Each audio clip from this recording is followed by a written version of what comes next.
Assalamualaikum salam. Sederek-sederek ageng alih jaler estri madu boten wonten ingkang boten kula wastani. Menyan madu ngundang dewa sumrambahing widodari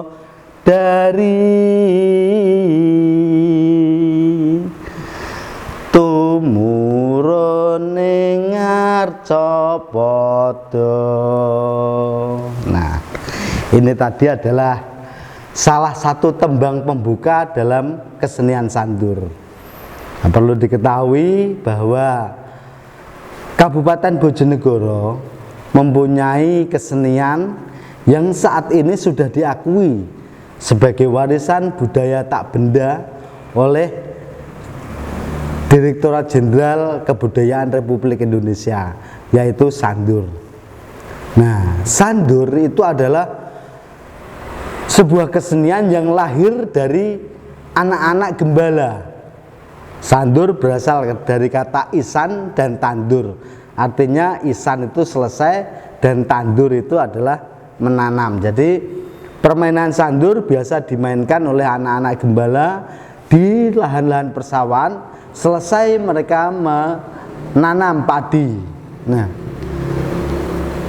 memang kesenian-kesenian yang tumbuh di Jawa itu tidak bisa lepas dari yang namanya teologi tanah.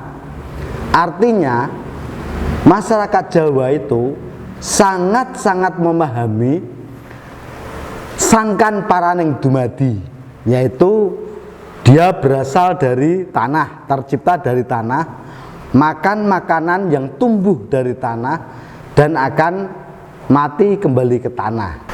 Dan sandur itu saya mengatakannya sebagai sebuah kesenian religi, karena ketika dia akan memulai sesuatu pasti ada tembangnya, yaitu misalnya Bismillah tiat ingsun golek tanah lelali lalo lelo lelali lalo ayo padha golek tanah muga ana asile.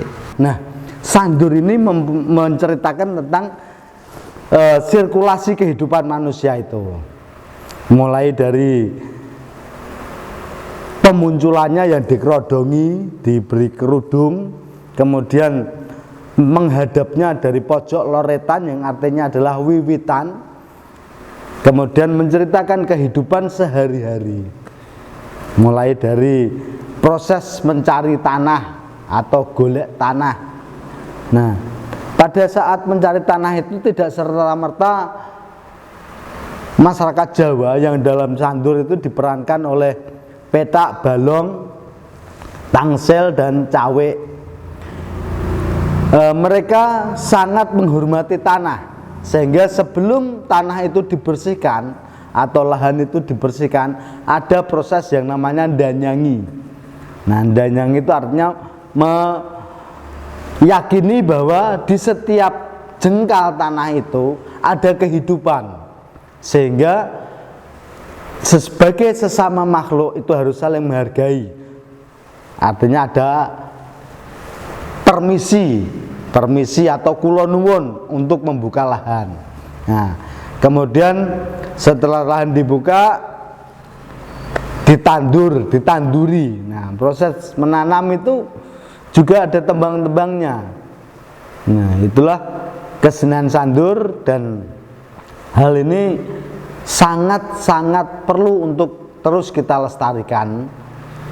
Dan sebagai ungkapan rasa syukur terhadap proses menanam itu, ada pesan-pesan moral dalam kesenian sandur itu, yaitu bahwa kehidupan manusia itu tidak bisa lepas dari yang namanya godaan atau rubedo, tidak bisa lepas dari namanya ujian-ujian, tapi tidak boleh putus asa, harus ada upaya-upaya. Nah, misalnya dalam ketika petak dan balong itu menanam randu, wit randu, ada hama namanya kalong. Nah, itu digambarkan dengan bentuk kalongking, itu atraksinya sandur, disebut kalongking. Nah, kemudian membersihkan hama dengan kalongking, memanggil Wak Tangsil. Yang Wak Tangsil ini tokohnya sangat unik sekali. Dia bisa menjadi antagonis, dia bisa menjadi protagonis, dia bisa menjadi tokoh masyarakat, dan dia bisa menjadi orang yang paling disepuhkan dalam kesenian sandur. Karena sandur ini adalah sebuah permainan, tentunya ada yang mengatur. Nah, siapa yang mengatur dalam permainan sandur itu? Yang mengatur disebut germo. Nah, ini jangan salah paham. Germo dalam ini bukan germo yang kayak di sana-sana itu, bukan mucikari atau apa, tapi germo di sini adalah paugeran limo. Dari kata paugeran limo. Itu bisa berupa rukun Islam, bisa berupa Pancasila. Artinya bahwa manusia dalam hidup di dunia itu harus berpegang pada 5 hal. Ya, berpegang pada 5 hal. Silakan diterjemahkan sendiri. 5 itu yang bagaimana, tentunya yang baik-baik ya. Nah, germo dalam hal ini menjadi pengatur laku. Setiap adegan, misalkan si Tangsil, si Petak sedang golek tanah, dia tidak langsung menuju ke lokasi tanah, akan tetapi menemui Kang Germo dulu. Ya, dan yang lebih unik lagi dalam seni sandur itu adalah dialeknya, yaitu turun melandai. Misalnya, Amit mawon Kang Germo, ya cung kowe bocah ndi cung, kula lare patok nggawan Kang. Nah, lah kowe bocah trucuk kok dalu-dalu rene me apa cung, badhe pados tanah Kang. Nah, ini untuk menyebutkan nama desa pun, nama wilayah pun, itu ada semacam metafora, digambarkan dengan sebutan patok nggawan. Misalnya patok nggawan itu kan trucukan itu. Saat ini yang masih tetap berusaha untuk tetap melestarikan dan mengembangkan seni sandur itu di desa Ledok Kulon tepatnya. Nah, ini agar sandur itu bisa diterima di kalangan masyarakat, memang ada pembaruan-pembaruan yang dilakukan. Dalam ini teman-teman yang tergabung dalam Sanggar Sayap Jendela terus bereksplorasi untuk mengembangkan sandur.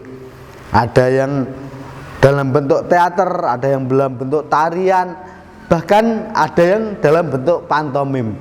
Ini adalah sebuah upaya bagaimana sandur tetap lestari dan terjaga eksistensinya. Saya pikir itu penjelasan saya tentang sandur. Suatu saat kita akan ketemu lagi untuk membicarakan sandur lebih detail lagi. Terima kasih.